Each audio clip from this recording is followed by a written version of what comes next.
Hi, my name's Jonathan Dudley, National Head of Manufacturing for Crowe UK. I'm here at the MACH 24 exhibition as part of Crowe UK and CBM's launch of our latest Manufacturing Outlook report.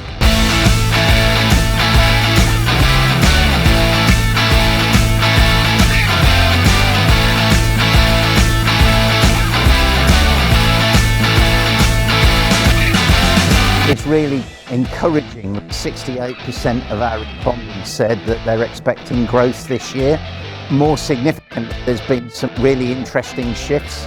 Around 70% of our respondents said that they're now investing in carbon neutral initiatives, and specifically, similar percentage are expecting a growth of impact of Industry 4 technologies.